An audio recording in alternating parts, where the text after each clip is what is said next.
Hey guys, tonight the first topic we explore reveals a haunting truth about the past. The way women's emotions, fears, and mental health were once misunderstood, misdiagnosed, and even punished, from ancient medicine to Victorian asylums, from so-called hysteria to dangerous remedies. We're about to walk through centuries of treatments, both bizarre and heartbreaking, that were once considered normal. So before you get comfortable, take a moment to like the video and subscribe, but only if you genuinely enjoy what I do here, and let me know in the comments where you're tuning in from and what time it is for you. It's always fascinating to see who's joining us from around the world. Now dim the lights, maybe turn on a fan for that soft background hum, and let's ease into tonight's journey together. Let's begin our journey in ancient Greece, land of philosophers, myths, and oddly specific medical theories. Picture this: you're a woman in 400 BCE, and for weeks now you've been feeling off, your chest feels tight, your heart races for no reason, and sometimes you get this overwhelming wave of panic. You try to explain it to the local healer, and after some dramatic chin stroking, he proudly diagnoses you with a wandering womb. Yes, you heard that. Right. The esteemed Hippocrates, the guy who gave us the Hippocratic Oath, genuinely believed that women's wombs had minds of their own. According to him, if a woman became too emotional, too anxious, or even too celibate, her uterus might just pack its bags and start roaming around the body like a lost tourist, up toward the chest, down to the legs, wherever it fancied really, and the symptoms that followed, dizziness, breathlessness, trembling, were the result of this nomadic organ wreaking havoc. Now, the treatment, not exactly what you'd hope for, no cozy blanket or herbal tea. Instead, doctors would waft pleasant smelling herbs near the pelvis and foul smelling ones near the nose, trying to lure the womb back to its rightful place. Imagine lying there while someone waves burning garlic under your face like they're trying to perform a seance for your uterus. All very scientific, of course, and in a society where women couldn't vote, own land, or even wear pants, this bizarre diagnosis was the only explanation people had for female distress. Anxiety wasn't seen as a mental or emotional experience. It was reduced to rogue reproductive behavior. To be fair, the Greeks were working with what they had. No brain scans, no serotonin theory, no trauma-informed care, but still blaming everything on a misbehaving uterus. That's like your car breaking down and the mechanic saying, ah yes, the cup holder's wandering again. The truth is, ancient women were feeling deeply grief, fear, stress, uncertainty. But instead of being asked how they felt, they were handed incense and told their womb was misaligned. And so the silence began, not just of misunderstood symptoms, but of unheard stories. Now we drift into ancient Rome, where civilization was advancing. Plumbing was impressive, and compassion was, well, still under construction. If you were a Roman woman struggling with anxiety, there was no therapist to call, no hotline to reach out to, and certainly no relaxing bath bomb to toss in the aqueduct. Instead, you'd be told to get married or have a child, or both, quickly, because according to the medical minds of the time, who were surprised, almost exclusively male, your emotional distress was caused by your uterus being underemployed. They didn't call it anxiety, they called it uterus, which sounds like a Roman battle formation. That was actually their term for female emotional instability. And if you cried too much, spoke out of turn, or seemed generally agitated, well, maybe you were just failing at your womanly duties. The cure, childbirth, repeatedly. One Roman physician, Serranus, who actually wrote a gynecological textbook, recommended that women avoid strong emotions altogether. Just stop feeling things. Problem solved. He also advised husbands to be gentle, which in Roman terms likely meant not yelling during dinner. If you were a wealthy Roman woman and showed signs of anxiety, you might be prescribed wine and music. Not terrible until you remember that the diagnosis was still rooted in a belief that your womb was malfunctioning. Like a broken machine in a bakery, for poorer women, the remedies were more direct, herbal mixtures, spiritual rites, or being ignored entirely. And heaven forbid you question your husband's authority, or didn't smile at dinner, or cried too long after a miscarriage. That might get you labeled unstable or worse, accused of being possessed by spirits or influenced by the gods. Nothing says compassionate care. Like a priest waving chicken bones around while you sob on a marble bench. So while Rome gave us roads, laws, and architecture, it gave anxious women nothing but shame wrapped in olive leaves.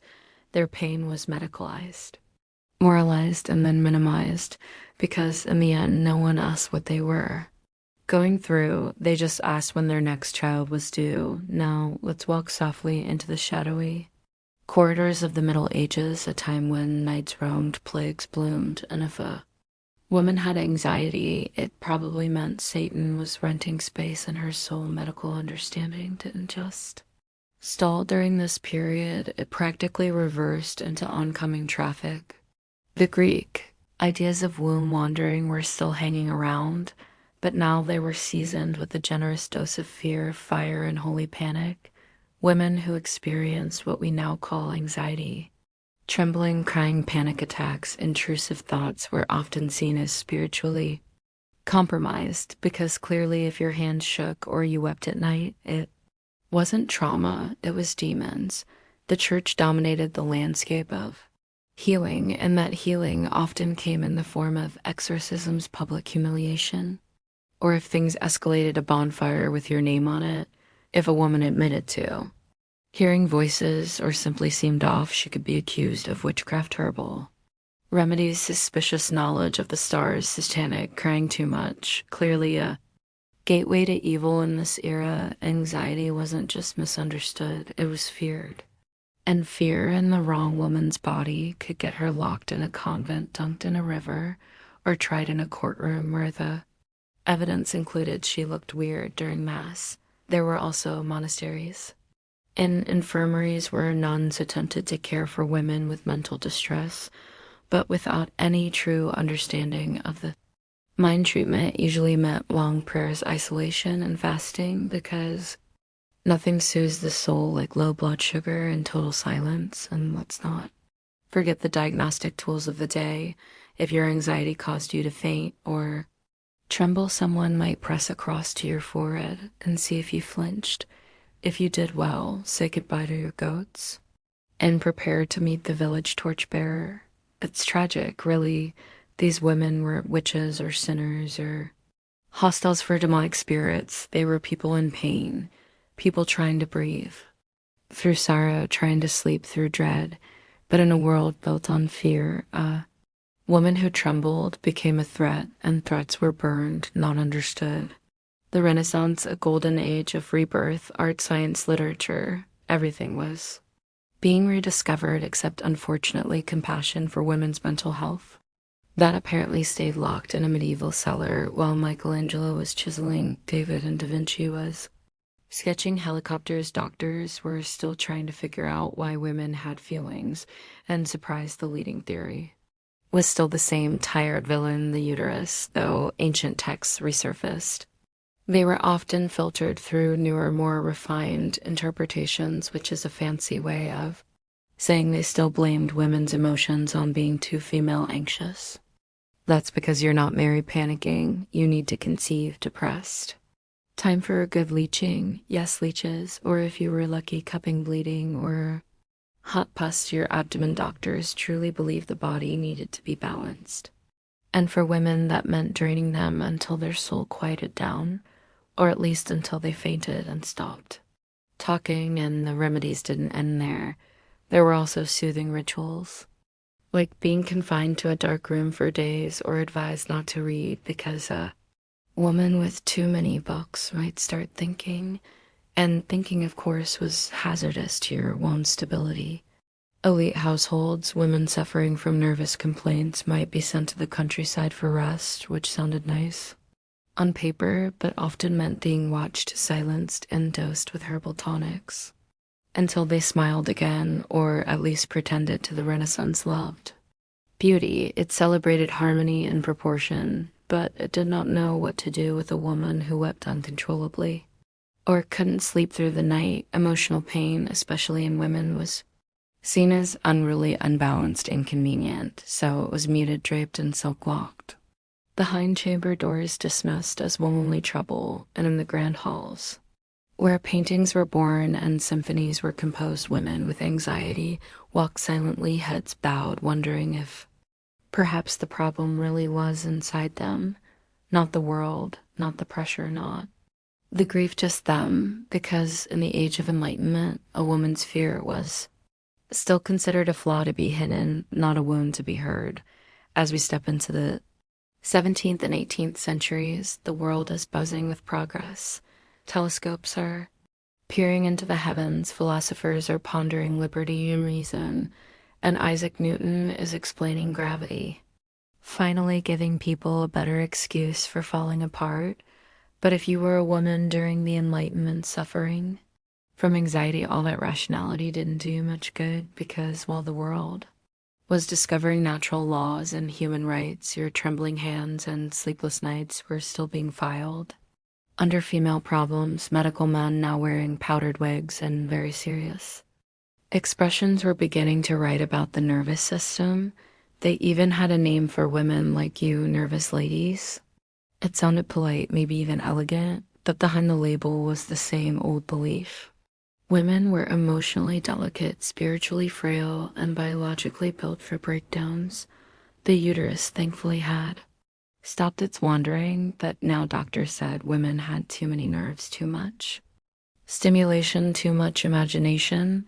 In short, the Enlightenment determined that women were simply too much. If you cried often or became overwhelmed or had panic attacks, you might be prescribed rest, warm baths, mild walks, or everyone's favorite laudanum, a lovely little cocktail of alcohol and opium laudanum could quiet your anxiety, your pain, and possibly your pulse, but at least you weren't complaining anymore.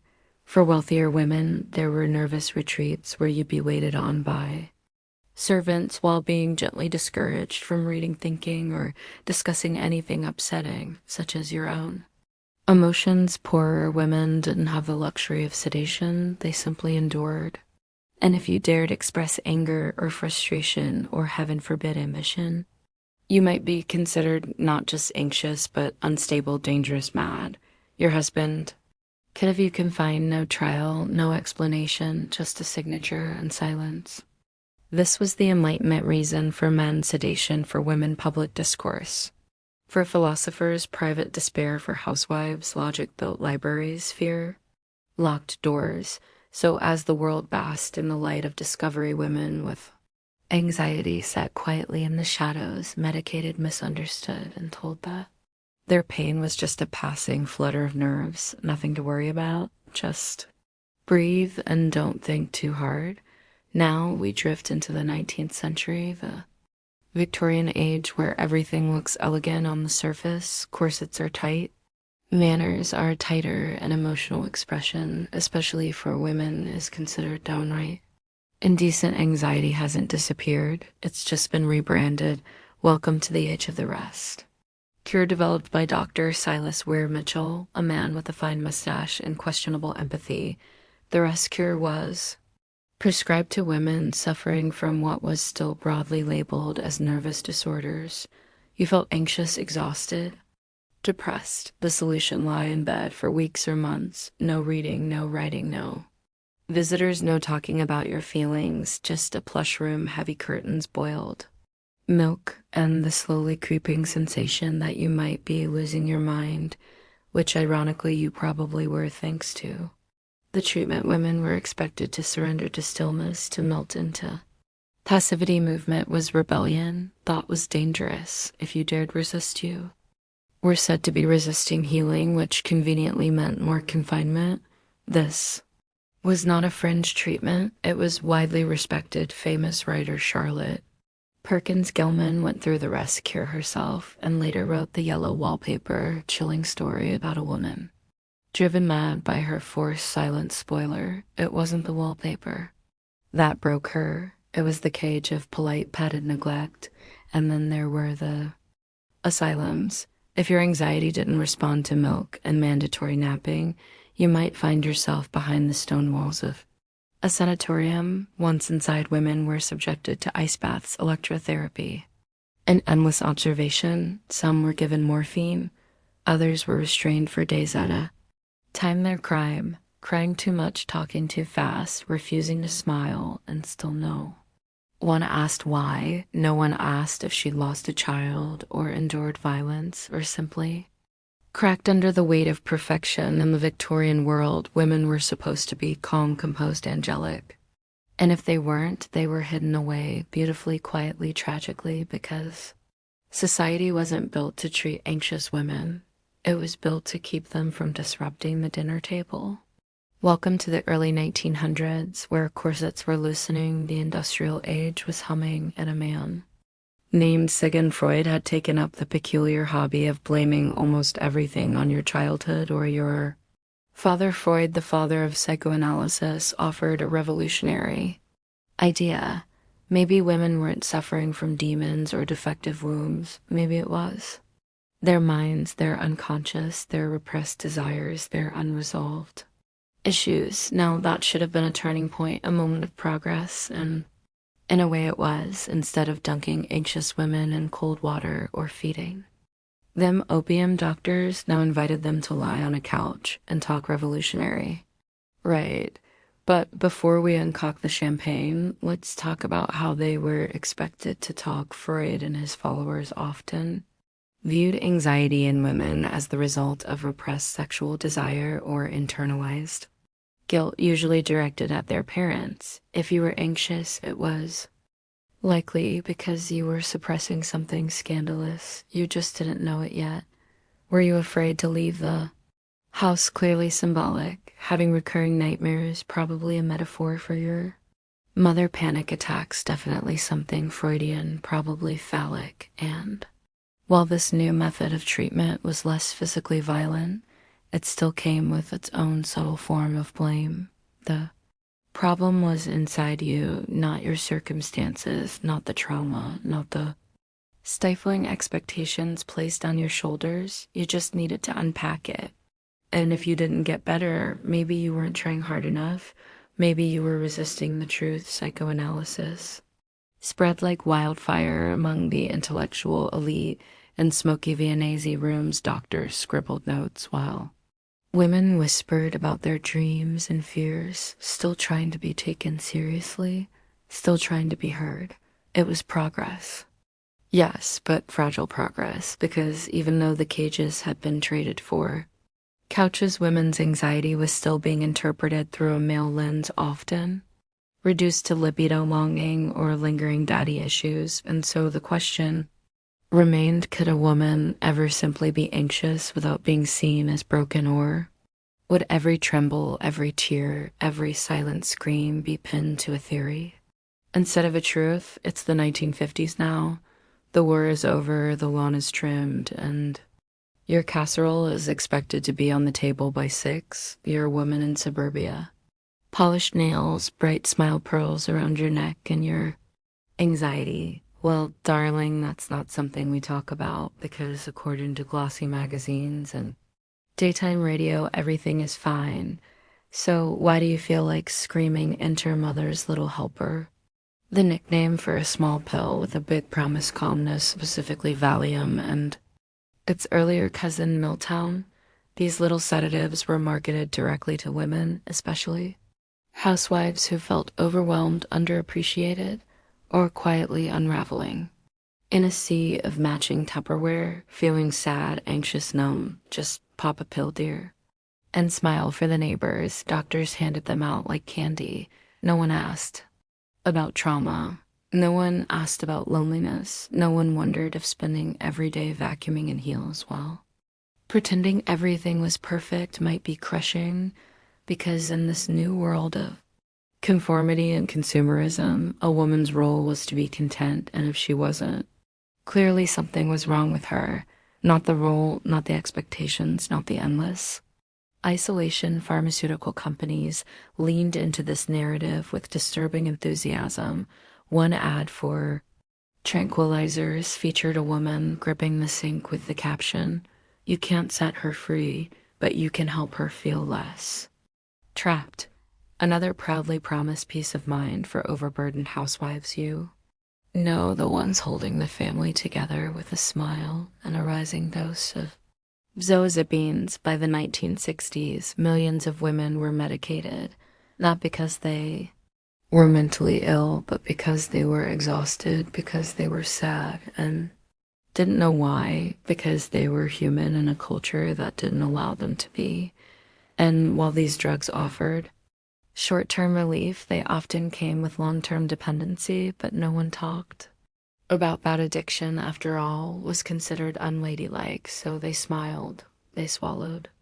And somewhere deep beneath the sedation, the real question lingered. What if her anxiety wasn't a disorder? What if it was a warning, a silent scream from a soul that was never allowed to speak? By the 1970s, something had shifted. The casserole was still warm, the house still tidy, but now the woman inside it had questions like, why am I the only one sedated? Why does my pain come with a prescription but not a conversation? And who decided that anxiety was something I should apologize for? The feminist movement was swelling, not with rage but with clarity. Women were beginning to talk in consciousness raising groups across living rooms and campuses. They compared notes, and what they discovered was they weren't alone. Anxiety, they realized, wasn't some personal flaw. It wasn't just hormones or hysteria. It was often the logical result of being overworked, unheard, and expected to perform emotional labor like it was part of the furniture. Books like The Feminine Mystique by Betty Friedan cracked the polished surface of post-war domesticity, revealing the problem that has no name.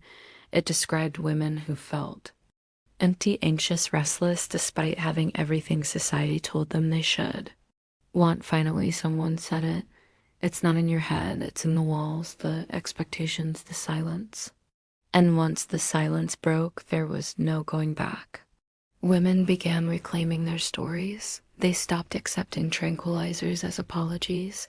They started questioning the institutions that had pathized their emotions for centuries. In therapy rooms, a new kind of counselor was emerging, one who actually listened, one who didn't assume every panic attack was a cry for marriage or motherhood.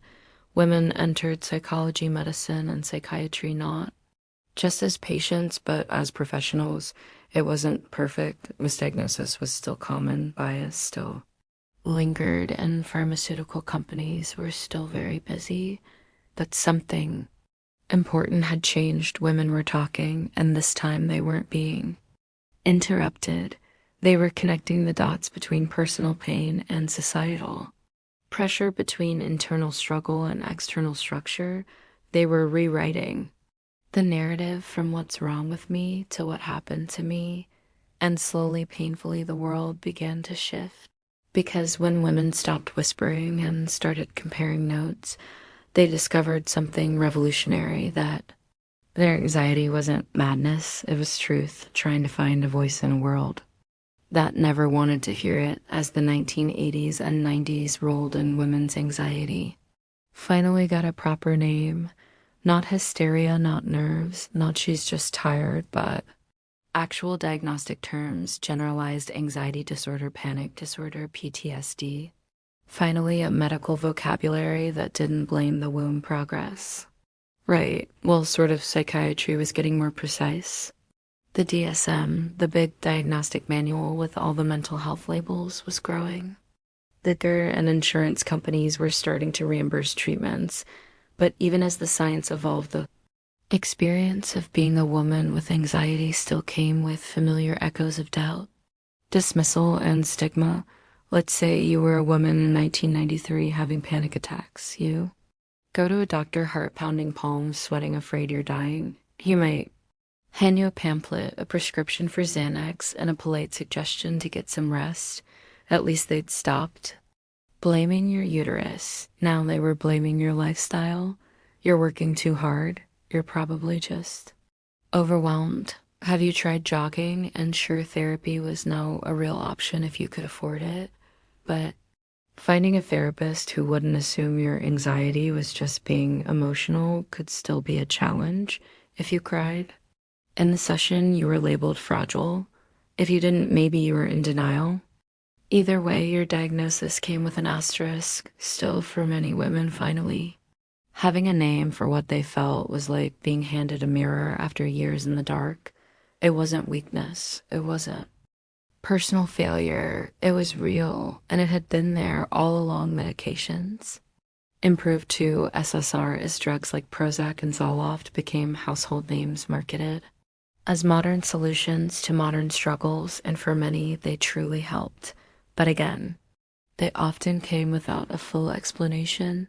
No one was digging deeper into trauma history, generational patterns. Just take this, feel better. So, yes, progress was made, but it was clinical, not compassionate, structured, not sensitive. The labels were new, but the loneliness still painfully familiar.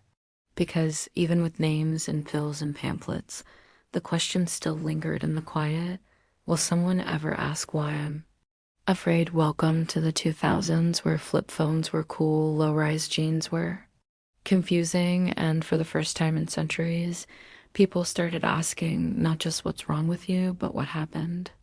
To you, it was a quiet revolution, not one with banners or protests, but with TED Talks, memoirs, and slowly shifting clinical conversations.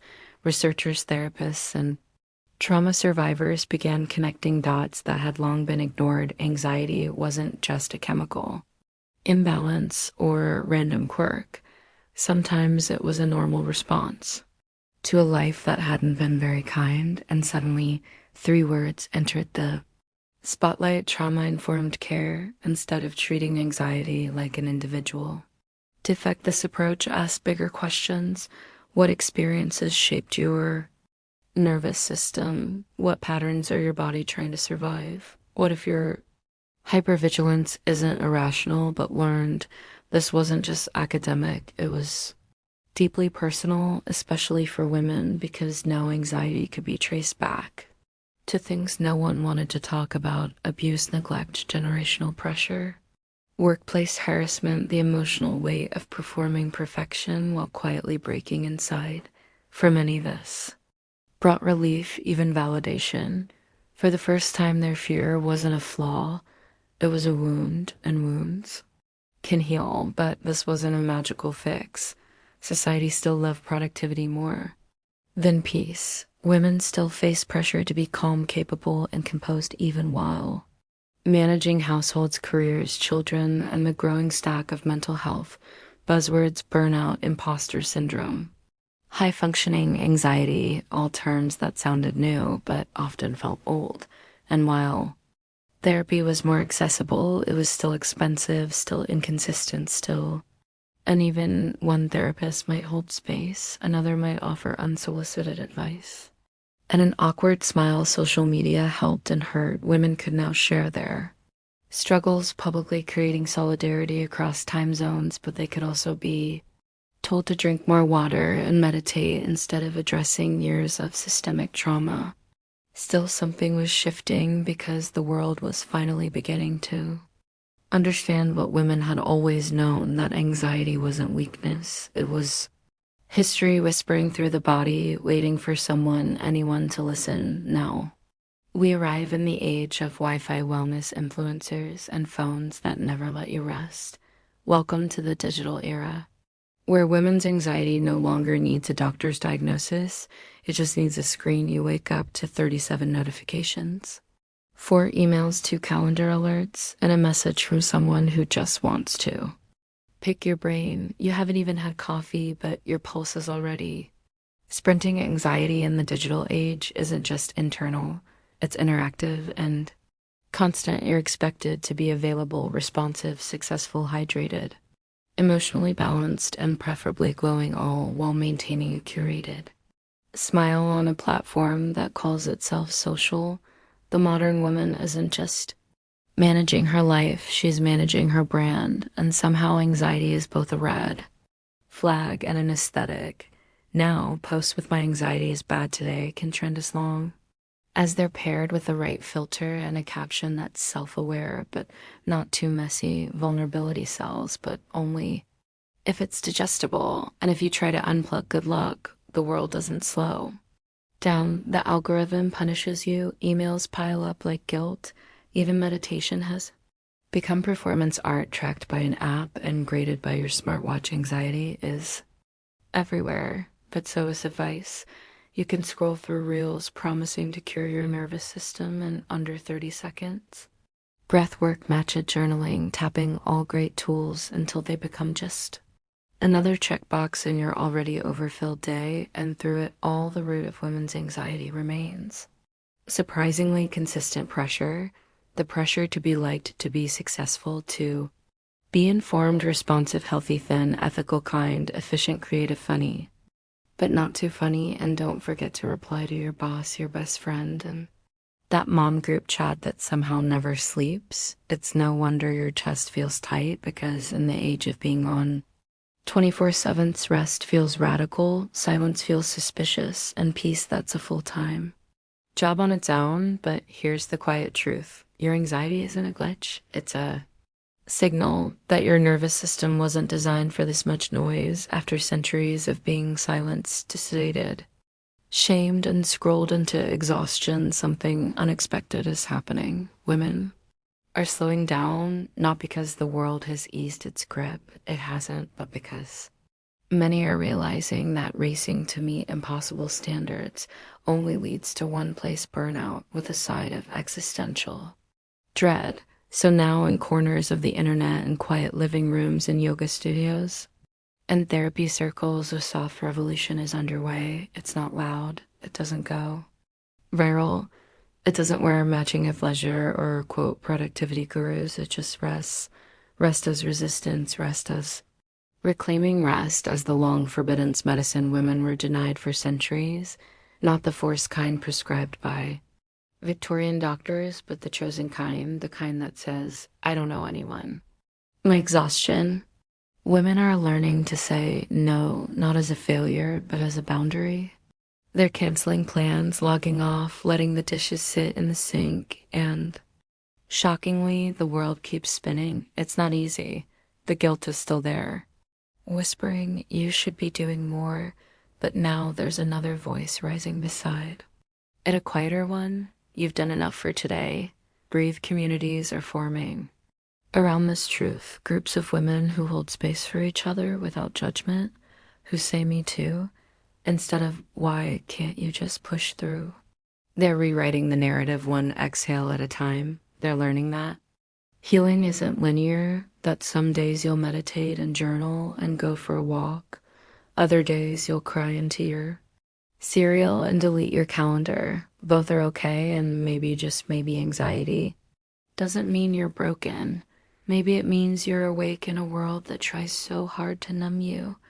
So tonight, if your mind is racing or your heart is heavy, remember this: you are not a machine. You were never meant to be. And in a culture that worships hustle and productivity, choosing to rest, truly rest, is not weakness. It's wisdom, ancient, sacred, revolutionary. Long before selfies, sailor sleeves, or regrettable lower back tributes, people were getting tattooed in. In fact, the earliest known tattoos didn't belong to rebellious teenagers or battle-hardened warriors. They belonged to a man frozen in time. Literally, the Iceman discovered high in the Alps in 1991 is over 5,000 years old. His body preserved by snow time and luck. Tattooing was punishment. Some soldiers, particularly in the eastern provinces, began to tattoo themselves voluntarily, symbols of loyalty to their legion or devotion to a deity. Quiet rebellion inked beneath the armor. Over time, as Christianity spread and gained power, tattooing across Europe fell further into disrepute. By the early Middle Ages, it was largely condemned as pagan, sinful, or barbaric. The body was now seen as a temple, and temples apparently were best left unpainted, but deep in the forests. And along the misty moors, the old traditions lived on, whispered through generations, passed from mother to daughter, warrior to warrior, because long before ink was criminal, it was tribal.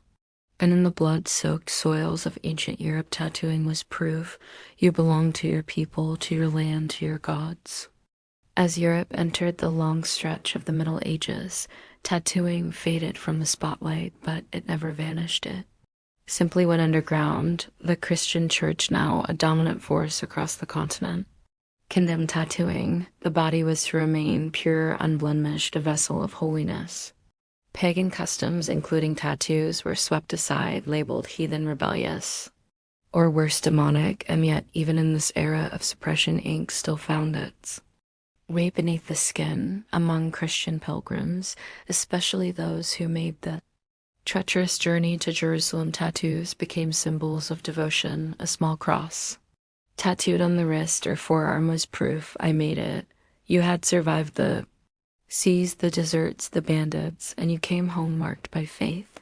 Some pilgrims even received these tattoos while in the Holy Land, etched by Coptic Christian families who had preserved the sacred art for generations. These weren't decorative, they were spiritual contracts, reminders etched in flesh that said, I belong to God and I went to his city. In some monasteries, tattoos were used to identify members of certain orders, hidden symbols, discreet and purposeful. There are whispers, though, rarely confirmed, of knights from the Crusades tattooing holy relics, saints, or sacred words onto their arms and chests before battle.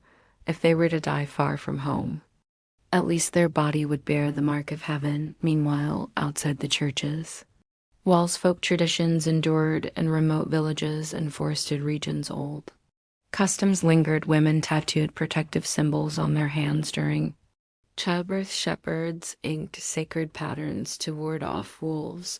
These weren't fashion statements, they were prayers with pigment. That's still to be tattooed in medieval Europe was to exist on the edges, spiritually suspect, socially scrutinized, unless of course you were branded by force, criminals, prisoners, slaves. All could be marked, and in those cases the tattoo wasn't a choice, it was a sentence.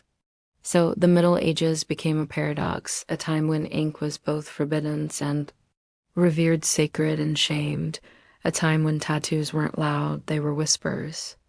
Whispers of faith, of defiance, of the enduring human need to leave a mark, even when the world said not to. As the sails of European ships began cutting across oceans in the 16th and 17th centuries, tattoos returned to the Western world, not through science or religion, but through salt water and superstition. Explorers like Captain James Cook didn't just map coastlines, they encountered cultures where tattooing was sacred, particularly in Paulina. Cook's sailors, fascinated by the bold patterns and meanings of the tattoo, began getting ink themselves. It was exotic, dangerous, and rebellious. All the things a bored sailor craved. From their tattooing spread through the ports like spilled rum, sailors began crafting their own tattoo culture, part survival, part tradition, and part bragging rights. A ship's anchor on the forearm meant you'd cross the Atlantic. A turtle, you'd cross the equator. Officially a shellback, a pig and rooster on your feet. A charm to protect against drowning, because oddly enough those animals were often the only ones to survive shipwrecks, floating safely in their wooden crates. Each tattoo had meaning, though the meanings often changed with the tides. An image of a dagger through a heart might mean lost love, or just a rough night in a Caribbean tavern. Hold fast across the knuckles was a prayer for grip, not on life but on wet rigging and stormy seas. Tattooing became an unofficial language among sailors. No matter your flag, your mother tongue, or your luck with rum ink could tell your story. It was shared identity in an ocean of loneliness. In doeside towns like New York, London, and Lisbon, tattoo parlors began to appear, small smoky rooms filled with ink pots and tales from far away lands. These weren't the artists of sacred temples, they were former sailors, themselves often using homemade needles and gunpowder set, but for men who faced Drowning disease and mutiny, a little pain for a permanent memory, didn't seem so bad. Tattoos became keepsakes, confessions, maps of the places you'd been and the parts of yourself you couldn't leave behind. In an era when most people's stories faded with time, sailors wrote theirs in ink and let the sea carry them into legend. By the late 19th century, tattooing was no longer just the mark of the sailor or the outsider. Thanks to a spark, quite literally, from electricity, tattoos were stepping into the modern world. In 1891, Samuel O'Reilly, a New York-based tattooist, filed a patent for the first electric tattoo machine. Inspired by Thomas Edison's electric pen, O'Reilly's device allowed for faster, more precise work and with far less blood. Suddenly, tattoos could be done in hours instead of days. Pain was still part of the package, but now the process felt less like surgery and more like art. And with this came a new era. The tattoo as performance, circus, sideshows, and dye museums began to feature tattooed men and women as curiosities. There was Captain George Constantinos, the tattooed Greek prince, whose entire body was covered in intricate Eastern designs, and Nora Hildebrandt, one of America's first tattooed ladies, whose ink was matched only by the dramatic and likely fabricated tale of her captivity and forced tattooing by a savage tribe. These performers weren't just oddities. They were living exhibitions. Their bodies became walking stories, drawing crowds and challenging Victorian ideas of propriety, especially when a woman removed her sleeves and revealed a serpent curled around her shoulder. Yet, tattoos remained taboo among respectable society. If you had ink, it meant something you'd been to war, to sea, to jail, or you'd run away with the circus. And yet behind closed doors, the elite were quietly getting tattooed too. Said that both King Edward VII and his son, the future George V, had tattoos. One with a Jerusalem cross, the other with a dragon etched in Japan. Aristocrats in Europe, and even some American high society figures began to explore the novelty of body art, discreetly, privately, always with plausible deniability. Tattoo parlors flourished in port cities, but now they began appearing in urban centers too. Small studios tucked between barber shops and billiard halls. And while most artists were still men, women were beginning to enter the craft, needle in hand. The ink was spreading, no longer just a mark of rebellion. It was becoming a medium for memory, identity, or simply the thrill of wearing something no one could take away. As the 20th century marched forward with skyscrapers, revolutions, and wars, tattoos continued their quiet evolution, but not always in the light. Behind prison walls and locked cells and concrete yards, a new language of ink was being written, not on paper, but on skin. These weren't polished studio tattoos. They were handmade, raw, created with contraband needles, guitar strings, melted plastic, and ink brewed from soot and toothpaste. Painful, absolutely. Precise, rarely meaningful, always in prisons across the world, from Russia's gulags to American penitentiaries. Tattoos became a secret code. Every image told a story, every placement carried weight. A spider web on the elbow, time served, a teardrop near the eye, a life taken or a life lost. 5 dots on the hand, 4 corners and 1 in the center meant I am surrounded. In Soviet prisons, tattooing became a detailed system of status and survival. A cathedral inked across the chest could signal years behind bars. Each dome a sentence, stars on the shoulders, a high-ranking inmate not to be disrespected, but faking a rank through ink that could get you killed. These tattoos weren't just decoration. They were armor, a resume, a warning, a prayer. In the United States, prison tattoos carried similar weight, and affiliations, racial lines, territorial claims, and personal losses. The tattoo gun was often a shared tool. The ink passed between inmates like contraband. Communion. For many, their first tattoo wasn't a choice. It was a rite of passage. But even outside the walls, these Prison-born styles began to leak into the wider world. Artists, especially in urban areas, began incorporating the stark, bold lines of prison art into their own work. What started as survival behind bars became a style replicated in shops, immortalized in movies, and echoed in street culture. Still, the stigma clung. A visible tattoo, especially one on the hand's neck or face, often meant closed. Doors, judgment, suspicion. The ink might fade, but the assumptions remained. Yet for the ones who wore them, those marks weren't shame.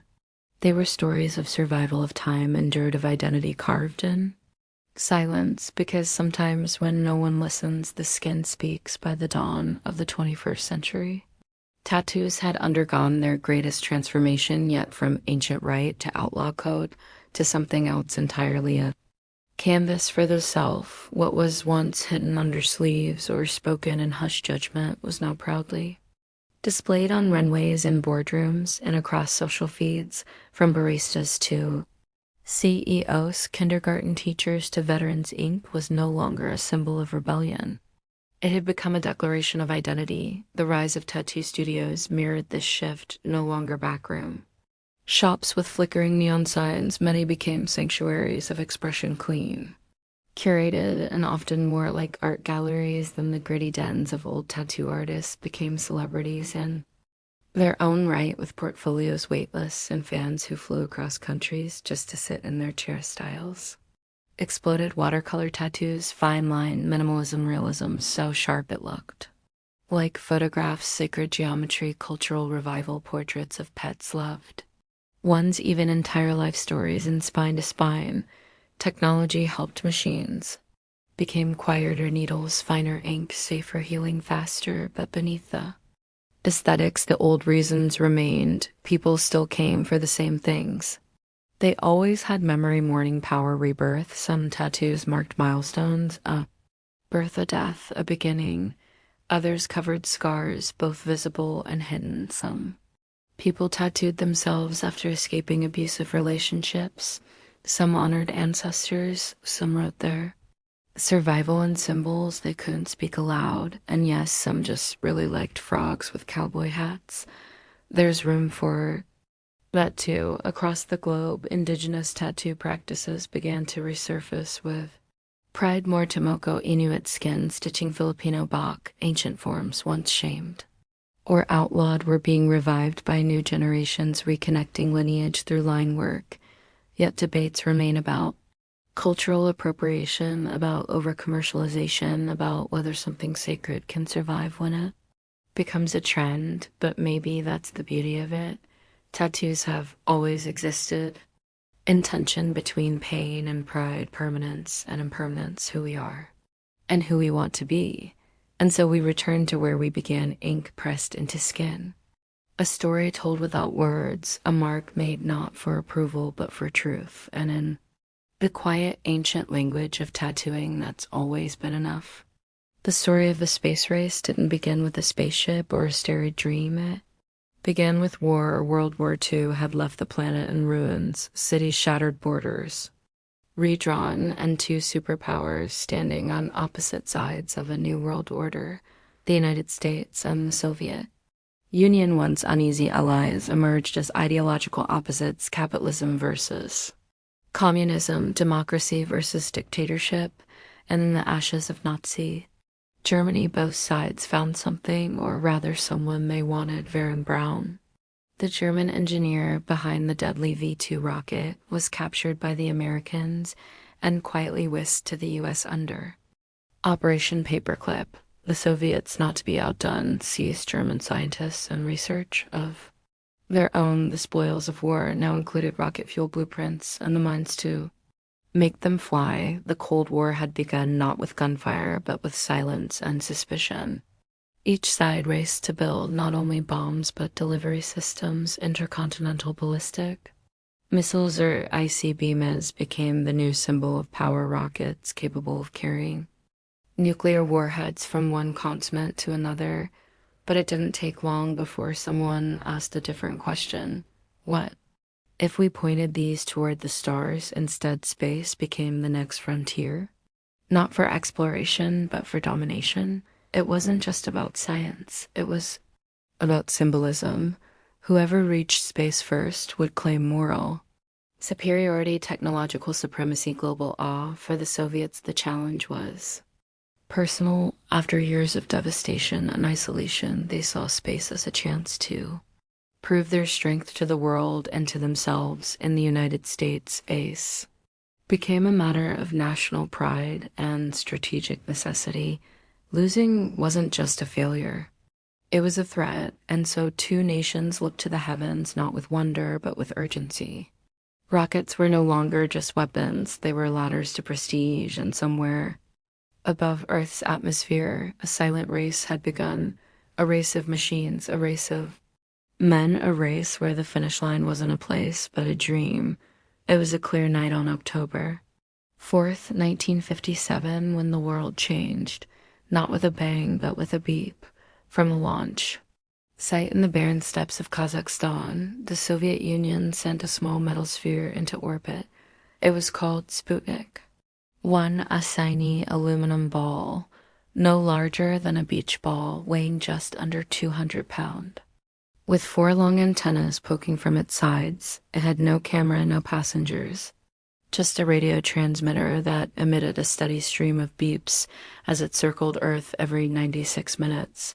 But those beeps echoed like thunder to the Soviet Sputnik, was proof of their triumph. The first artificial satellite ever launched by mankind, the first object made by human hands to break free from Earth's gravity. It was a staggering technical achievement. It meant their rockets worked. It meant they were ahead. To the Americans, it was a wake-up call wrapped in polished aluminum. Panic rippled through the United States. If the Soviets could launch a satellite into space, they could launch a nuclear warhead across the ocean. Schools ran duck and cover drills. Headlines screamed of a new red moon, and in living rooms across the country, people looked up and wondered, are they watching us now? Sputnik wasn't just a satellite, it was a signal. It told the world that the USSR had reached space first, and it turned space into a battlefield of prestige politics and paranoia. President Eisenhower tried to stay calm, insisting that the US was not falling behind, but behind the scenes, alarm bells rang. Funding for science programs skyrocketed.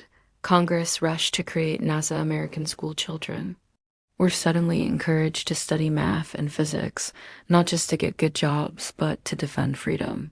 Within a month, the Soviets launched Sputnik 2, carrying a passenger Laika, a stray dog plucked from the streets of Moscow. Laika became the first living creature to orbit the Earth. She would not survive the flight, but the message was clear. The Soviets weren't just ahead, they were accelerating, and now, for the first time, humanity was no longer alone in the stars. We had sent someone up, and the race had truly begun. The shock of Sputnik hit hard in living rooms and laboratories. Classrooms in Capitol Hill, the United States, faced a difficult truth. It had been beaten into space, not by a more powerful nation, but by one that had been, until recently, a devastated wartime ally, now a fierce ideological rival. Question wasn't just how did they do it? It was, what do we do now? The answer came fast. In 1958, the United States created a new agency, the National Aeronautics and Space Administration, NASA. Built from the remnants of earlier aerospace programs, NASA was more than an agency. It was a declaration, a commitment, a promise that America would not only catch up, it would lead. But the first American satellite, Explorer 1, wasn't launched until January 31st, 1958, nearly 4 months after Sputnik. Still, it carried more than a radio beep. It discovered the Van Allen radiation belts, proving that the US wasn't just chasing, it was contributing to science. The space race had become a national mission. Television programs featured space science for children. Schools added rocket math to curriculums. Funding for science, engineering, and math surged. American identity was now linked to the cosmos, but politics has always steered the rocket. This wasn't just about curiosity. It was about Cold War dominance. Space was the new high ground. Whoever controlled it would control communications, defense, and prestige. US feared falling behind in the eyes of the world, especially newly independent nations choosing between capitalist democracy and communist rule. Enter Project Mercury Americas. First manned spaceflight program, 7 test pilots, later dubbed the Mercury 7, were selected to represent not just NASA, but the hopes of an entire nation. They trained in secret, they endured punishing physical and psychological tests, and they returned into heroes before they'd ever left the ground. Meanwhile, the Soviets were preparing to raise the stakes even further because satellites were only the beginning. The next goal was clear, to send a human into space and bring them home. For America, the challenge was no longer hypothetical, it was real, personal, urgent, and it was only a matter of time before someone Soviet or American would risk their life to cross that invisible boundary between Earth and everything beyond it. April 12th, 1961. Just after sunrise in the Kazakh desert, a slender silver rocket stood on the launch pad, tall, silent, and poised to change history in sight, said a 27-year-old Soviet pilot named Yuri Gagarin. He was calm, smiling. Even clad in an orange flight suit and a white helmet, he looked more like a test pilot than a pioneer, but what he was about to do had never been done. Leave Earth entirely at 9:07 in Moscow time. The Vostok 1 spacecraft roared to life. Gagarin's voice crackled through the radio with a single word that would echo across the planet: Pyokali. Let's go with that. He became the first human being to enter space. The flight lasted just 108 minutes. Gagarin completed one full orbit around Earth, reaching a peak altitude of 187 meters and traveling over 17,000 miles per hour. He looked down and saw our planet. From above, the blue curve of Earth, the blackness of space, and no borders. He later described what he saw with simple wonder. The Earth is blue. How beautiful. It is amazing, but make no mistake, this was not just a moment of human achievement. It was a geopolitical earthquake. The Soviets had done it first, again after Sputnik, after Laika. They had now sent a man into space and returned him safely. Gagarin didn't just orbit Earth, he orbited every front page on the planet. The Soviets paraded him like a champion, a symbol of socialist superiority and scientific might. The United States, stunned once more, scrambled to respond. President Kennedy, only a few months into his presidency, now faced the pressure to match and surpass the Soviet triumph. Yuri Gagarin returned to Earth, a hero, landing in a field and startling a farmer and her daughter before calmly explaining he had come from space. He never flew in space again, but his name was etched into history because on that day, humanity crossed a line we'd only ever imagined. We were no longer earthbound, one man, one orbit, and the space race had officially entered its most human chapter. Just weeks after Yuri Gagarin made history, the United States was reeling but not defeated. The Soviets had claimed the first victory in human spaceflight, but America had its own plan in motion to match and ultimately surpass the Soviet achievements. America's first step, Alan Shepard. On May 5th, 1961, Shepard, a Navy test pilot, climbed into the Mercury Redstone 3 spacecraft, nicknamed Freedom 7. Shepard's mission wasn't to orbit the Earth. Instead, his was a suborbital flight, a brief but crucial hop into space that would prove the U.S. could send humans into the skies and bring them back alive. The stakes were high. Shepard's flight was only going to last 15 minutes, a brief moment in space, but it was a public declaration. The United States was in the race, and it wasn't about to lose. If the countdown began, and at 9:34, a rocket launched with a roar that shook the ground. Shepard soared upward, climbing to 116 miles above Earth, entering space for just a few minutes. As he floated weightlessly, he experienced a moment of awe, looking down on the blue planet below him. He didn't have the chance to look long. After a short, thrilling journey, Shepard's flight took a sharp descent and landed in the Atlantic Ocean. Shepard was immediately Rescued by a Navy ship, and as he stepped out of his capsule, he was hailed as a hero, the first American in space. Shepard's flight wasn't as impressive in terms of time or distance as Gagarin's orbital mission, but it was a crucial step in the U.S. space program. It proved the Americans could launch men into space, and more importantly, they could bring them back safely. The United States had entered the race, and while it had been a short flight, it was a long leap toward the ultimate goal, the moon.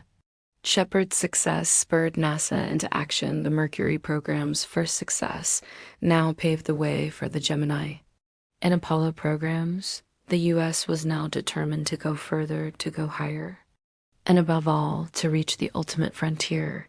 The race to the moon wasn't just about rockets anymore. It was about pride, about the human will to reach beyond, and the stakes had never been higher with Alan Shepard's suborbital flight and the brief but groundbreaking Mercury missions behind them. The United States had proven it could send humans into space, but now NASA had to answer a bigger question.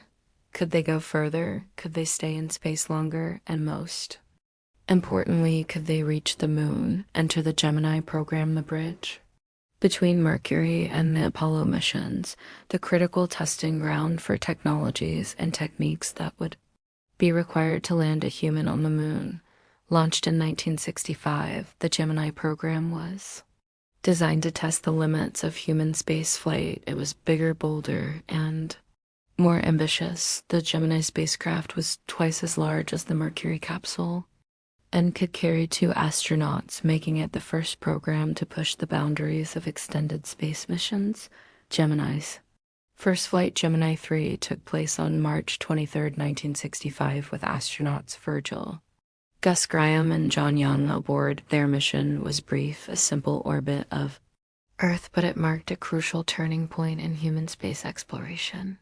Graham's flight lasted just 5 hours, but it proved that 2 men could survive together in space, that they could pilot a spacecraft, and that they could manage critical life support systems in orbit.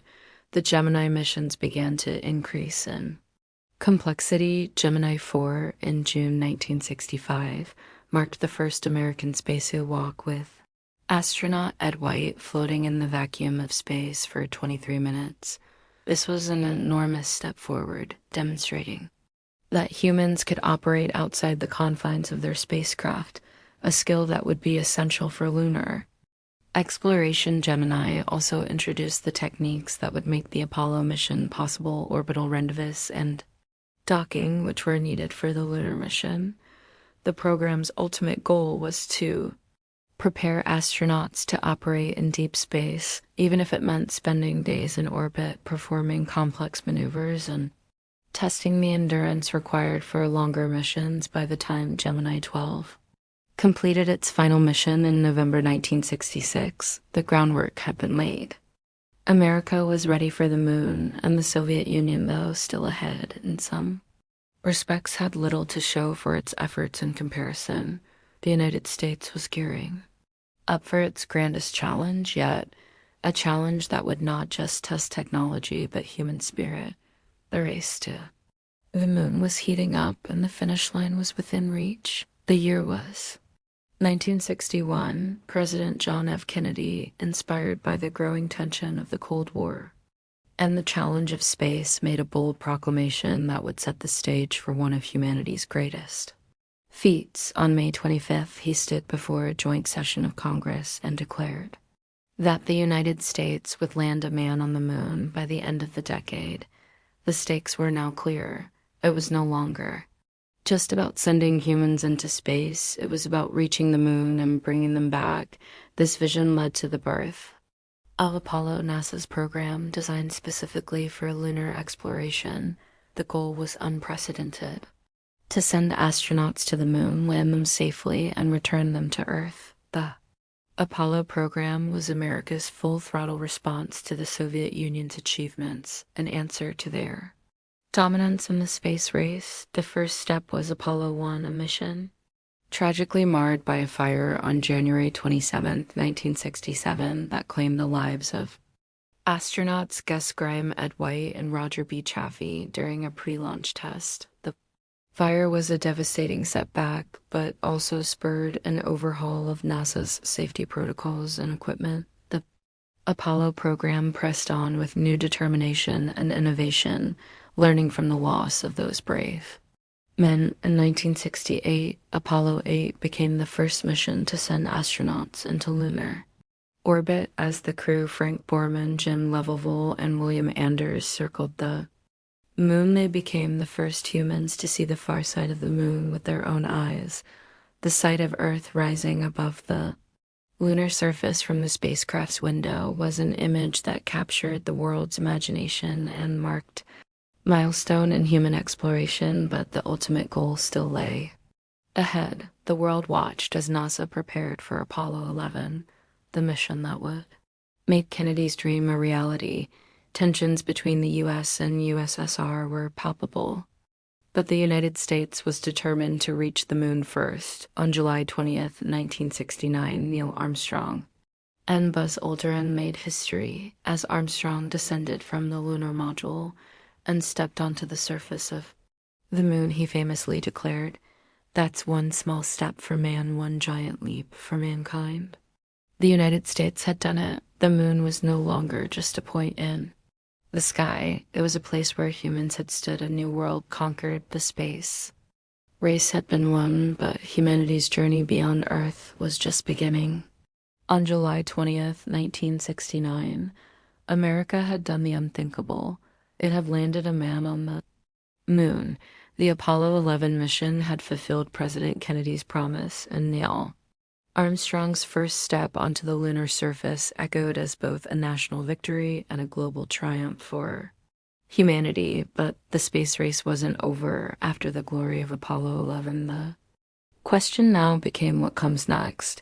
For NASA, the immediate task was to complete the Apollo program, with 5 more successful moon landings between 1969 and 1972. Astronauts explored different parts of the lunar surface, conducting experiments and collecting rock samples that would offer clues to the moon's history. Each mission reinforced the U.S. position as the undisputed leader in space exploration, but while Apollo was successful, it came at an immense cost.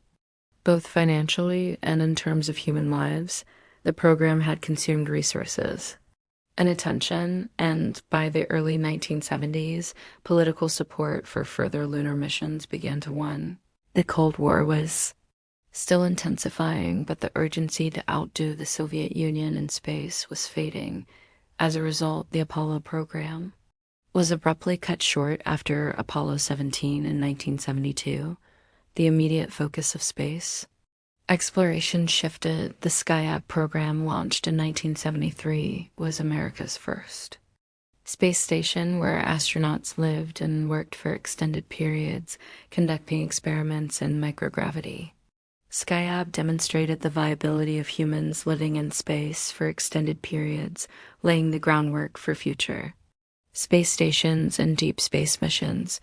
Meanwhile, the Soviet Union, despite its initial successes, began to slow its space efforts. Although it had succeeded in sending the first human into space, the USSR never managed to land on the moon.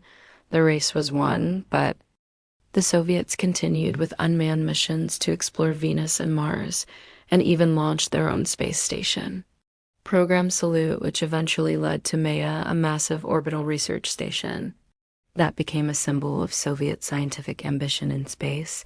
But it was the Space Shuttle program that would define the next era of space exploration. Launched in 1981, the shuttle was designed to be reusable, allowing for multiple missions with the same spacecraft.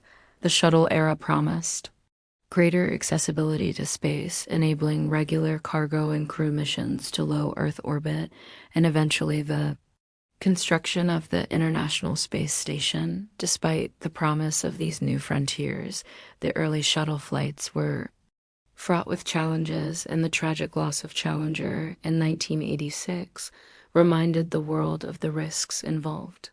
But space exploration continued, driven by a shared desire to learn, to grow, and to push the boundaries of what was possible. The era of government space agencies defined by the space race and Cold War competition began to give way to a new age, one that increasingly saw the involvement of private companies and international collaboration. The end of the Cold War had shifted the focus away from rivalry, but space exploration remained as captivating as ever.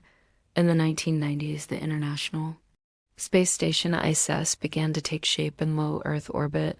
Launched in 1998, the ISS represented a groundbreaking collaboration between the United States, Russia, Canada, Japan, and Europe. The station became a symbol of what the world could achieve together, transcending the nationalistic ambitions of the past and placing scientific research above competition. It became humanity's largest and most complex space laboratory, orbiting Earth at a speed of over 17,000 mph, with astronauts from different nations living and working in space for extended periods. While the ISS continues to serve as a hub for international cooperation, scientific research, and technological innovation, it also laid the groundwork for a new direction in space exploration, the privatization of space. Enter SpaceX, founded by entrepreneur Elon Musk in 2002. Musk's vision was clear: to reduce the cost of space travel and make it possible for humans to live on other planets. Particularly, Mars. SpaceX's success in developing reusable rockets revolutionized space travel. In 2012, SpaceX's Dragon capsule became the first privately built spacecraft to deliver cargo to the ISS. In 2020, SpaceX achieved another milestone when its Crew Dragon spacecraft carried astronauts to the ISS, marking the first time since the Space Shuttle's retirement that American astronauts were launched into space from U.S. soil. SpaceX wasn't the only private player. Companies like Blue Origin, founded by Amazon's Jeff Bezos, and Virgin Galactic, founded by Sir Richard Branson, have also made significant strides in commercial space travel. Focusing on suborbital flights for tourists and research, these companies are not just changing the business of space, they're redefining what's possible for private citizens to experience in space.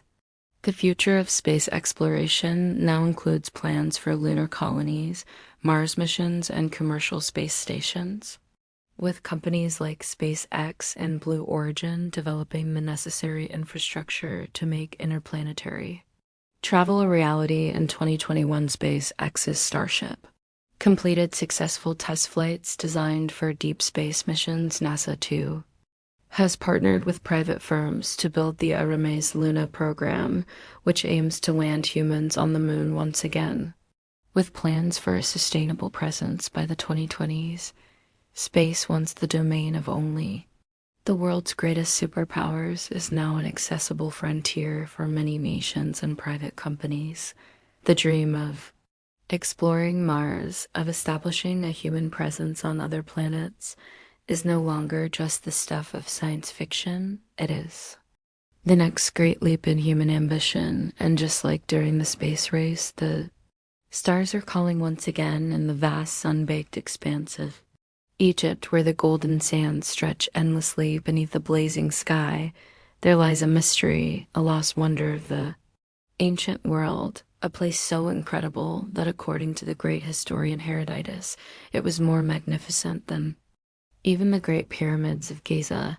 It was called the Labyrinth, an enormous underground complex unlike anything ever seen before, stretching far beneath the earth. And the monuments of Egypt, the Egyptians themselves described it as a marvel of both architecture and ingenuity, a labyrinthine structure so intricate it defied the imagination. Herodotus, the Greek historian who traveled extensively in the 5th century BC, was one of the first to write about this astonishing sight. In his travels, he was brought to Egypt, where he had the opportunity to see the labyrinth firsthand.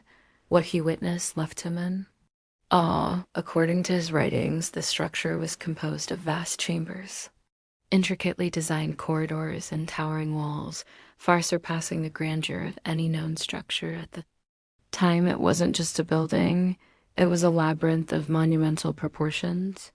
Filled with secrets and hidden spaces, the labyrinth Herodotus described consisted of 12 immense courtyards surrounded by high stone walls inside. The chambers were filled with carving statues and inscriptions depicting the gods and the kings who had ruled Egypt throughout the ages. And perhaps most intriguing of all, Herodotus wrote of the structure's sheer size, not just a few rooms or passageways, but a sprawling complex stretching over vast areas. Herodotus claimed the labyrinth was so large and complex that it was impossible to explore it fully. He even compared it to the pyramids themselves, noting that it was more wondrous and impressive, but like so many ancient marvels, the labyrinth soon faded from view, hidden beneath the sands of Egypt. Over time, the labyrinth became a legend. Despite its immense significance, it disappeared from history, buried beneath the shifting desert sands, as though the land itself had swallowed it whole. Today, scholars and archaeologists continue to search for the lost labyrinth, hoping to uncover its secrets and unlock the mysteries that have remained hidden for centuries. The labyrinth that Herodotus described was not just a building, it was a masterpiece of design, one so intricate that it seemed to stretch the very limits of human ingenuity. According to his account, the structure was more than just a collection of rooms or passageways. It was a vast, sprawling complex at scale and complexity, a testament to the ancient Egyptians' mastery of architecture and engineering. Herodotus famously noted that the labyrinth consisted of 12 courtyards, each one separated by towering stone walls that encased the labyrinth like a series of fortress-like enclosures. These walls were adorned with intricate carvings and scenes depicting the gods, the kings, and the mythological creatures that populated Egyptian beliefs. Some of these depictions were said to be so detailed they appeared almost lifelike, a breathtaking blend of art and architecture. What made the labyrinth so unique was its sheer scale. Herodotus described the labyrinth as having a vast network of interconnected chambers, some so large they could house entire villages within their walls. He went on to compare it to the pyramids in terms of magnificence. Though unlike the pyramids, which had a singular focus, the labyrinth seemed to hold endless secrets. Each turn, each passageway, leading to another mystery. Herodotus also noted the astonishing number of statues within the labyrinth. These statues were not just simple representations. They were said to be works of immense artistic skill. Some of these statues were crafted to resemble the gods of Egypt, while others were of the pharaohs themselves, immortalized in stone. One particular striking description involved a colossal statue of the god Osiris, which towered over the labyrinth's central chamber, serving as a constant reminder of the divine presence that pervaded the entire complex. Perhaps the most fascinating aspect of Herodotus' account was his description of the labyrinth's layout. The rooms and passageways were not just haphazardly arranged, they were designed to confuse, to create a sense of mystery, a true labyrinth in every sense of the word. Herodotus said it was impossible to explore the entire structure in a single visit. It was too vast, too intricate. He ended his description with an air of awe, noting that the labyrinth was a permanent wonder, one that would stand for millennia, or so it seemed at the time. But despite the grandeur of Herodotus' account, the labyrinth was lost to history, hidden beneath the sands of Egypt, a mystery waiting to be rediscovered. The legend of the lost labyrinth has haunted historians, archaeologists, and treasure hunters for centuries. Despite Herodotus' vivid description of the magnificent underground complex, the labyrinth's exact location remains a mystery. Scholars have long debated where it might be hidden beneath the Egyptian sands, and whether it still lies intact beneath the layers of time and shifting dunes. Most agree that the labyrinth was most likely situated near Lake Moeris, an ancient artificial lake in the Egyptian desert near the Fume Oasis, about 60 miles South of Cairo, Herodotus himself had mentioned this location as the site of the labyrinth, linking it to the impressive structure built by the pharaoh Amenhotep II. During the 12th dynasty around 1800 BCE, the Fiume oasis with its fertile lands and proximity to the Nile had long been a thriving area of Egypt, and many believe that the labyrinth was part of a larger temple complex. This complex might have been dedicated to the god Crocodile, Sobek, whose ancient cult was centered around the area. Some theories even suggest that the labyrinth was built as a temple to Sobek, perhaps to honor his association with the Nile and its cycles. Over the years, various attempts to locate the labyrinth have been made, but the shifting desert sands have provided little in the way of concrete evidence. In the 19th century, British archaeologists and explorers led expeditions into the Fiume region, but they came back with only fragmented remnants and unclear artifacts. They found some curious ruins, large rectangular stone structures, which some believed might have been part of the labyrinth's walls, but these findings were inconclusive and no one has yet identified a definitive structure connected to the labyrinth itself. In modern times, technologies such as satellite imagery, ground penetrating radar, and drones have provided new hope for discovering the labyrinth. The desert is still vast, and the sand continues to shift and bury anything that might lie beneath. In recent years, some researchers believe they may be closing in on the labyrinth's location, suggesting that the complex could be buried beneath what appears to be a series of vast unexplored ruins near the Fiume. Still, the labyrinth's exact location remains elusive, and the possibility of it still being hidden beneath the sand is both tantalizing and frustrating. As with many great mysteries of the ancient world, the lost labyrinth calls out to those who dare to uncover its secrets. The question is not only where it lies, but what treasures or even secrets it might still hold within its walls. The lost labyrinth of Egypt was not just a monumental structure, it was part of a much larger symbolic and spiritual landscape. To understand the significance of the labyrinth, one must consider its relationship to Egypt's other great wonders, particularly the pyramids, which have long been considered the pinnacle of ancient Egyptian architectural achievement. The Great Pyramid at Giza, built for the pharaoh Khufu, stands as a testament to Egypt's power and the complexity of their religious and architectural systems. It is no surprise that Herodotus, when describing the labyrinth, would compare it to the pyramids, considering them both products of the same cultural and spiritual world. While the pyramids are often associated with the burial of kings and the afterlife, the labyrinth may have had a different function, yet equally steeped in symbolism. Some theories suggest that the labyrinth was built as a temple complex dedicated not to one specific god, but to the broader cosmic forces of Egypt, incorporating the various gods and mythologies that govern the cycles of life, death, and rebirth, like the pyramids. The labyrinth's design could have been tied to Egyptian cosmology. Ancient Egyptians believed in a complex, layered universe, one that blended the material and spiritual realms. The labyrinth, with its vast corridors and hidden chambers, could have symbolized the journey of the soul through the afterlife, much like the pyramids, which were designed as tombs to facilitate the pharaoh's passage into the next life. The comparison between the pyramids and the labyrinth suggests that both were not simply monumental feats of engineering, but symbolic representations of life's great mysteries.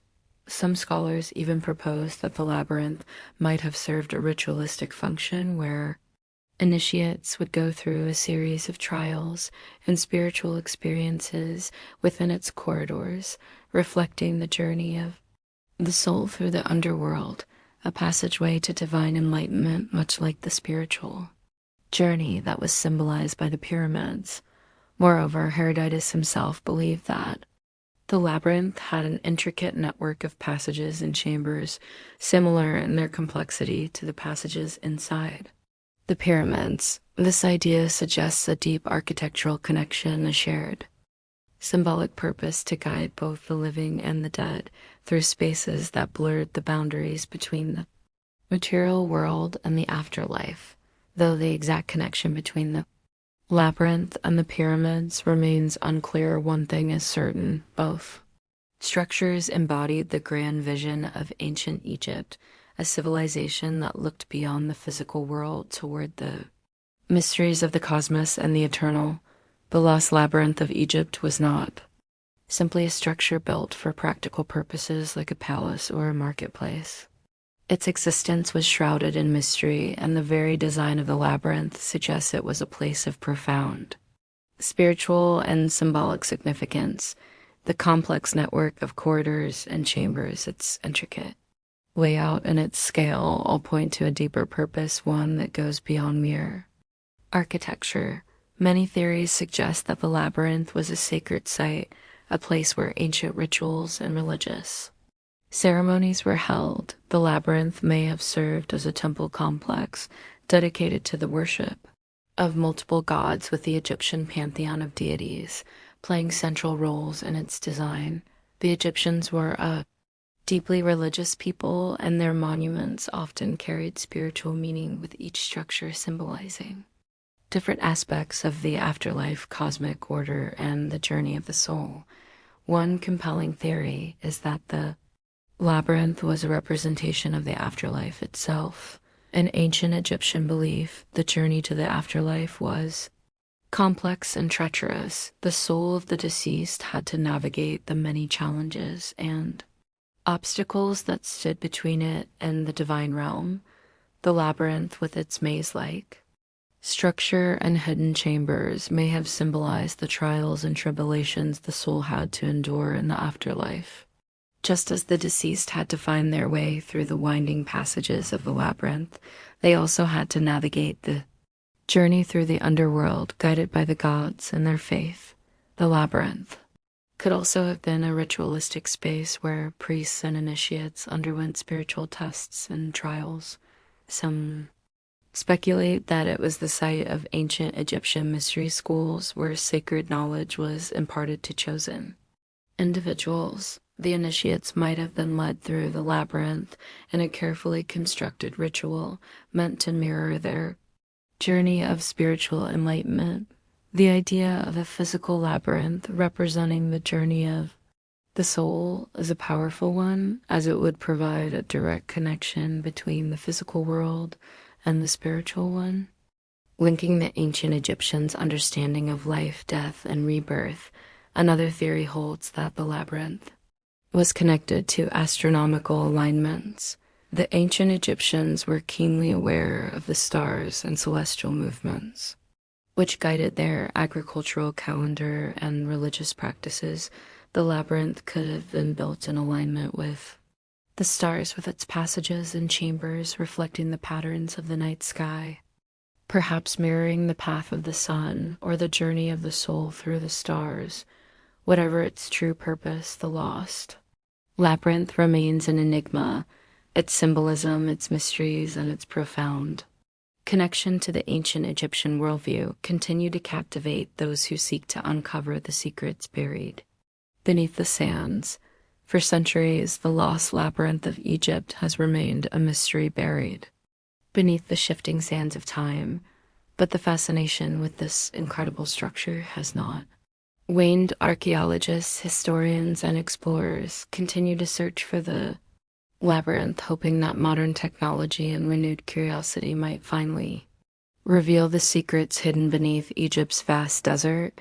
The search for the labyrinth has been a long and difficult one. Early explorers and archaeologists, using the limited tools of their time, sought in vain for the legendary site. In the 19th century, European expeditions ventured into the desert, particularly around the Fume Oasis and Lake Moeris, which Herodotus had indicated as the labyrinth's possible location.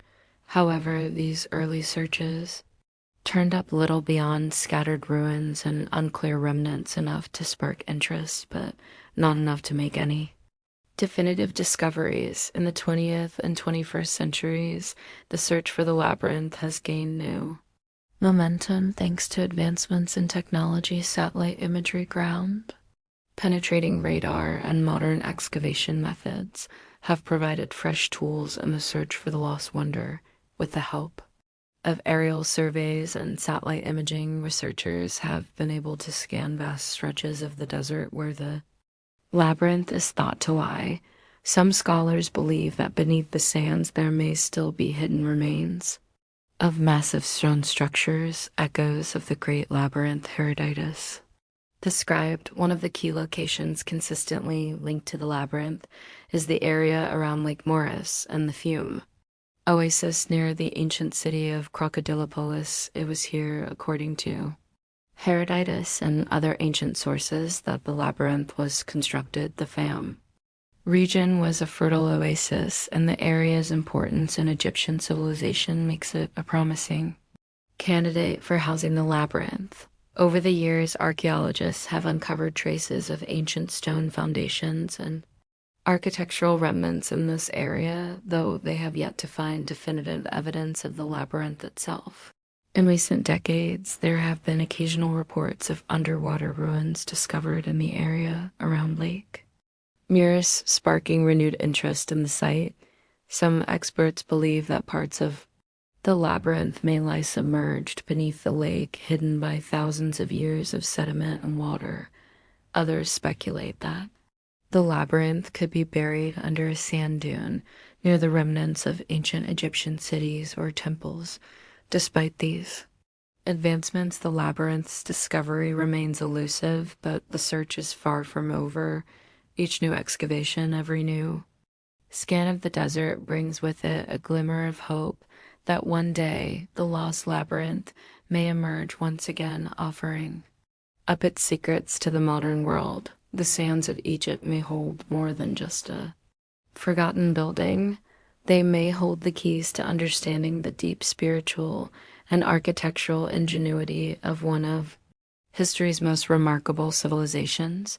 The search for the lost labyrinth is not just an archaeological quest. It's an attempt to uncover a hidden chapter of Egypt's history, a chapter that could dramatically alter our understanding of the ancient world. If the labyrinth is ever found, it would provide unprecedented insights into the architecture, religion, and daily life of one of the most advanced civilizations in history. One of the most tantalizing aspects of the labyrinth is the possibility that it holds ancient Egyptian knowledge that has been lost. For millennia, the labyrinth, with its intricate corridors, chambers, and symbolic carvings, could be a repository of sacred texts or ritualistic knowledge.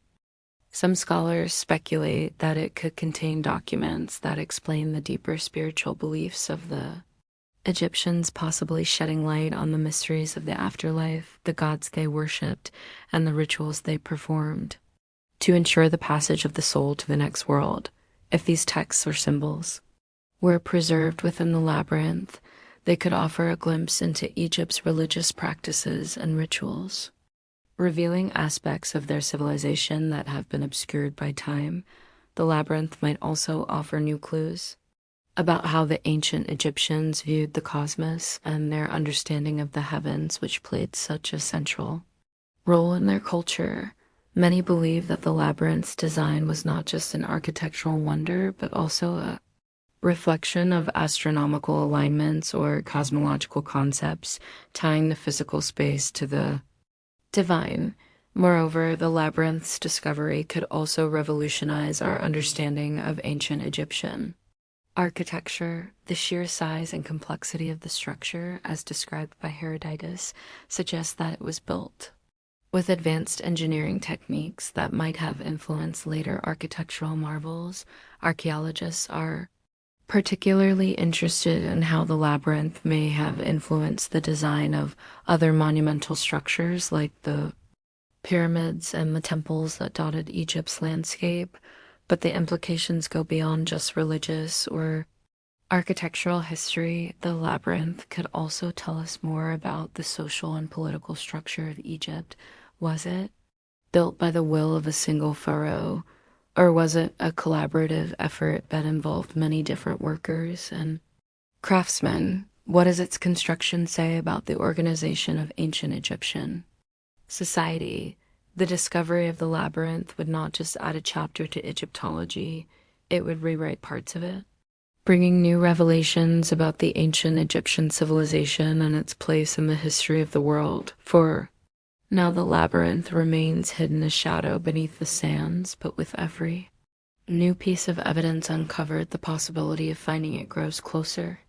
The mysteries of the ancient world are still waiting to be unlocked, and the lost labyrinth may one day emerge from the shadows to reveal its secrets. The lost labyrinth of Egypt has long been seen as more than just a physical structure, its symbolic significance woven into the fabric of Egyptian culture has echoed through history, influencing not only the myths of ancient Egypt, but also the narratives of later civilizations. Even in its absence, the idea of the labyrinth has continued to captivate the human imagination. In ancient Egypt, labyrinths were not just architectural marvels, they were symbolic representations of the journey of the soul.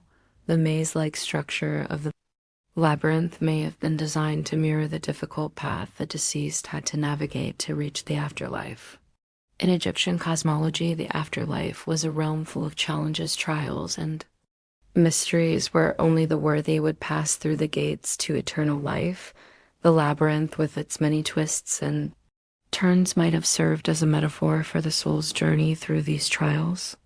The labyrinth's role in Egyptian culture was perhaps linked to the worship of Sabek, the crocodile god whose temples were often placed in the Fiume region. Sabek was believed to be both a creator and a destroyer, a duality reflected in the labyrinth's ability to both guide and confound. The symbolism of a hidden, mysterious maze with its guarded secrets might have represented the dual nature of the divine, both nurturing and terrifying.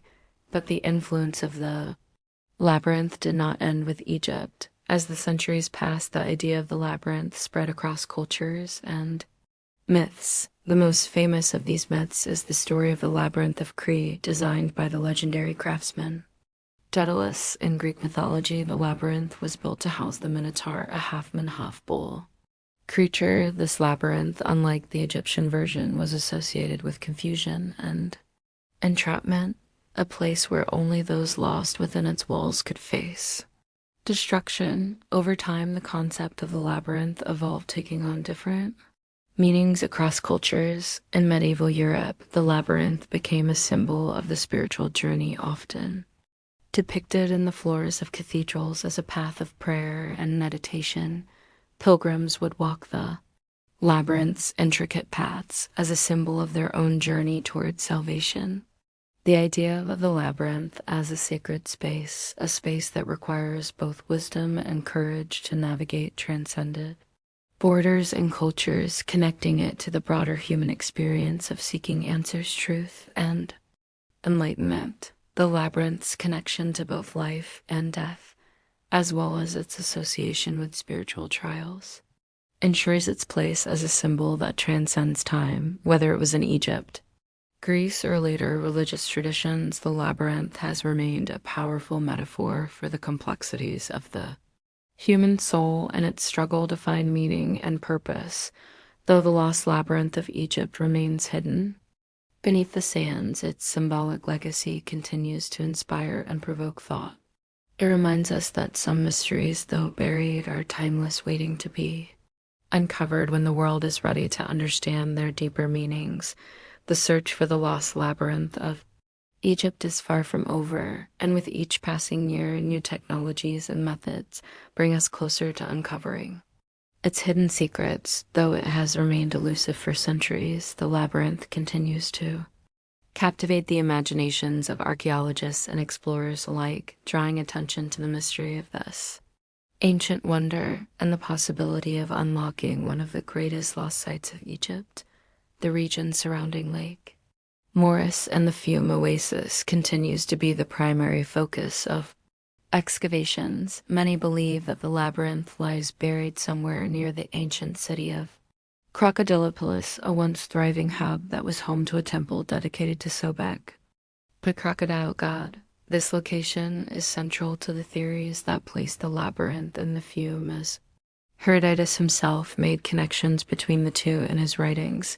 In recent decades, advanced technology has breathed new life into the search satellite imagery and ground-penetrating radar GPR have allowed researchers to explore areas previously inaccessible or unknown, providing new clues about what might lie beneath the surface. These technologies have enabled archaeologists to detect signs of hidden structures, even those that might be buried beneath thick layers of sand. In 2017, an aerial survey conducted over the Fumo Oasis revealed anomalies in the terrain, large rectangular formations that could suggest the presence of ruins or ancient walls, potentially marking the labyrinth's location. Despite these promising discoveries, much of the labyrinth remains hidden, and the desert's shifting sands continue to obscure the full extent of what might be buried beneath them. Some believe that part of the labyrinth could be submerged beneath Lake Morris, which has changed shape over the millennia. The idea that parts of the labyrinth could lie beneath the water's surface offers new hope for those who believe it is still out there, waiting to be rediscovered.